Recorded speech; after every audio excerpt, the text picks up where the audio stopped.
Every aspect of Ukrainian civil society is funded top to bottom by USAID. From the media, as you mentioned, up to 90% of Ukrainian media, including some of the largest ones, like the Kiev Independent, are USAID funded. It's also the union groups, for example, teachers' unions in Ukraine, to make sure that the children are being taught a new mythology about their own history. And the minds of Ukrainian school children are controlled by the U.S. State Department. Even the arts and culture sponsored graffiti on buildings and public artworks so that they all are purged of any kind of legacy affiliation with Russia. They're trying to memory hole 1984. That there ever was a kind of Russian language within Ukraine or a kind of shared history, so that Ukraine can become fully European in that way and be folded into NATO and into EU markets, and so that its own natural gas and rare earth minerals and agricultural assets can be completely gobbled up by Wall Street and London. 2019, they actually voted 73% in favor of Zelensky's peace platform. Make peace with Donbass, make peace with Russia, implement the Minsk agreement, allow people to speak their own language in the eastern parts of Ukraine, that is the Russian speakers, but complemented by a huge pressure from NGOs, essentially ban him from doing anything that the vast majority of Ukrainians had voted for. I believe that election was in March 2019. In May 2019, the Ukraine Crisis Media Center, which is funded by the U.S. State Department through the U.S. Embassy in Kiev, funded by USAID, and funded by NATO, as well as a coterie of other USAID CIA fronts like Chemonics. So what they did is what they normally do in this. They get together all their different minnows to form a giant shark of a threat.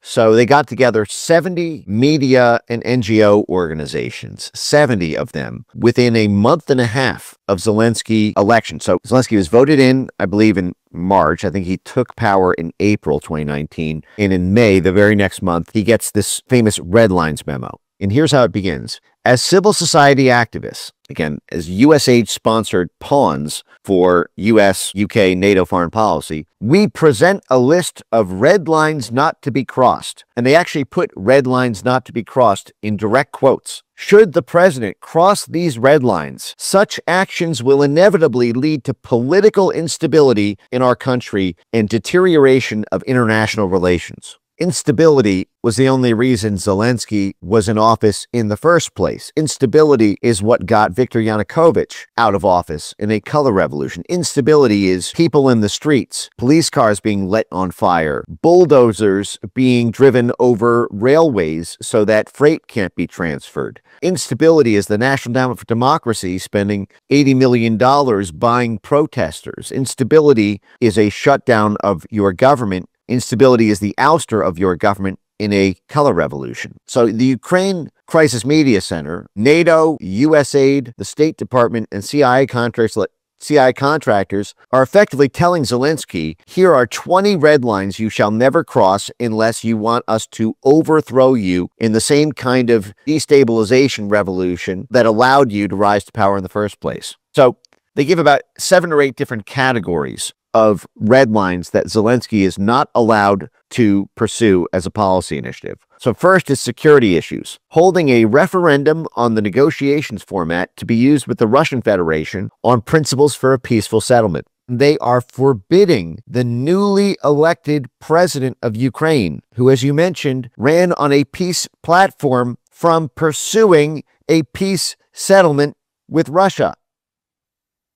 This is the State Department, USAID, the CIA, and NATO immediately, month 1, blocking the democratically elected president from fulfilling the thing he ran on to win the Democratic vote. From the outside, sponsoring 70 undersigned signatories from the inside of Ukraine. This is creating this monster within Ukraine so that it looks like it comes from Ukraine, but the money is all coming from outside Ukraine to do the bidding of the foreign policy consensus outside of Ukraine. The second on the red lines list, conducting separate negotiations without the participation of Ukraine's Western partners with the Russian Federation. So while the media reports this as being Ukrainian NGOs, these are little marionettes of the CIA, the State Department, USAID, the British equivalents in NATO, and they are threatening them not to include their sponsors. It's an outrage. So essentially, this is any appeasement whatsoever. This is basically holding a gun to the brand new president of Ukraine, saying, if you, who have the democratic mandate of the election that you just won, if you decide in your discretion that it's worth compromising with Russia because 5 years earlier we had overthrown the Ukrainian government and that's what triggered the Crimea referendum in the breakaway states in eastern Ukraine, well, you can't do that anymore. You can't negotiate with Russia. You definitely can't negotiate without us being present. You can't hold a referendum with the Ukrainian people, deferring to what the Ukrainian people vote to do. And then the fourth one, inhibiting the implementation of security and defense policies outlined in the Strategic Defense Bulletin in Ukraine, or delaying or sabotaging or rejecting the strategic course for EU and NATO membership.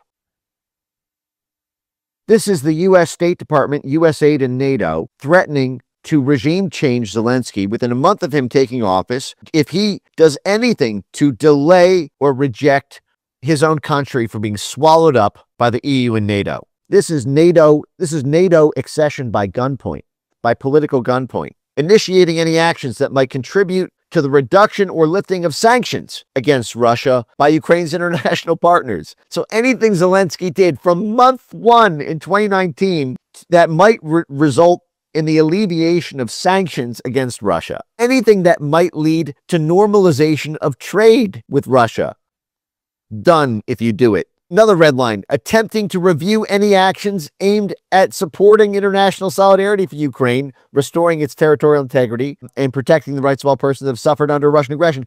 Again, attempting to review any actions. Zelensky was not even allowed by the U.S. State Department, USAID, or NATO to even review anything that had been done in the intervening 5 years in terms of the international network of support and actions around international partnerships. Wasn't even allowed to investigate it. It goes on, and it includes, in cultural issues, any attempt to review the Russian language law, any attempt to allow the Russian-speaking language on Ukrainian TV or in Ukrainian schools. So USAID, through its money gun, the State Department, through its sanctions arm, NATO, through its military and security network, they had Zelensky by the balls from month one that not a single thing, whether it's culture, media, trade, security, economic policy, or energy policy, every single thing was blocked under threat of him being cooed out of office the same way Yanukovych was. Ukraine never got to vote for a president. The only thing they could vote for after 2014 was which puppet would do the bidding of the blob.